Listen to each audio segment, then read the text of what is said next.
When you spread the misinformation that avoidant attachment has actually nothing to do with caring too much, you're not helping the partner or the person with avoidant attachment, because what you're actually doing is negating the person with avoidant attachment from the responsibility of healing a set of patterns that are very much rooted in childhood, with the result that they will go on to repeat this pattern over and over again, and you will leave behind a trail of people, a trail of exes that still somehow believe that they just weren't that person. They just were not good enough. Your mama is back and your mama is feisty, so let's talk. Your avoidant doesn't always hurt you because they just don't care. Your avoidant doesn't always leave you because they just don't care. That's too simple. And actually what that does is that lets them off the hook. It makes something that is not black and white very black and white. What happened was you actually experienced something that was very real on both ends. In that moment, it was very real. The intensity, the feelings, the emotion, the look in someone's eyes, that was real. The part that people are trying to scrumple up and throw in the bin is that when someone actually feels feelings that they're unable to feel in a sustained way, it destabilizes you,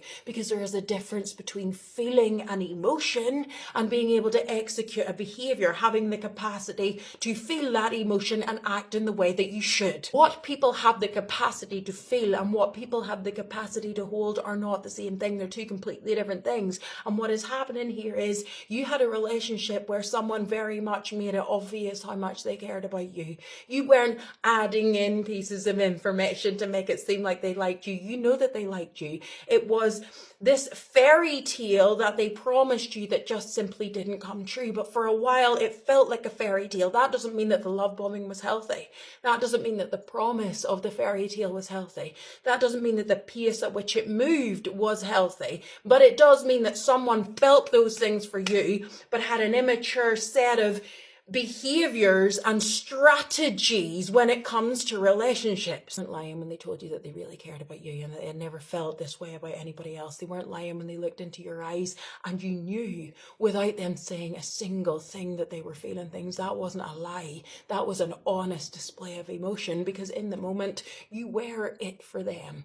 But what happens is over time their capacity to hold the strength of that emotion is interrupted by their trauma. You had an avoidant that loved you very much, that when they saw you, they were drawn to you. They wanted to make it work with you. They actually believed that they could have made it work with you. They made you a lot of promises because in their head they wanted to believe those promises, but their capacity didn't align with what they felt for you. Your avoidant doesn't pair love and loss of independence and needing you and you needing them with safety. They pair that with feeling trapped. They pair it with pain, with heartache, with something that is dangerous, with something that you should avoid. The love that they felt for you, therefore, did not align with their capacity. Loving you so much that they exit the relationship is a very real phenomenon, but the internet doesn't like that, because the internet likes a villain and a victim. It likes polarity. It likes to create chaos around subjects, and you can get that through strong opinions where there is a right and a wrong, but the truth is the nuance is where most of the reality lies. Their limitations are not your responsibility,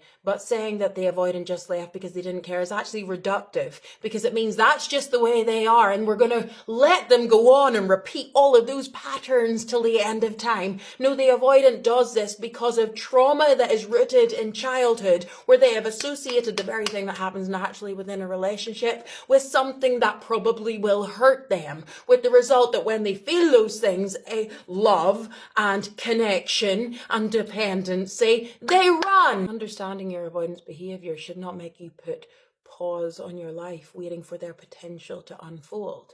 Understanding why someone does something does not mean that you just go, oh, that's fine then, and wait around for them to change, that you stay tethered to someone who simply has shown you that they do not have what it takes to give you a happy, healthy, fulfilling relationship. You can have compassion for the why, while still recognizing that the reality does not give you what you want. What you don't want to do is block your actual blessing because you're waiting for someone to become your blessing.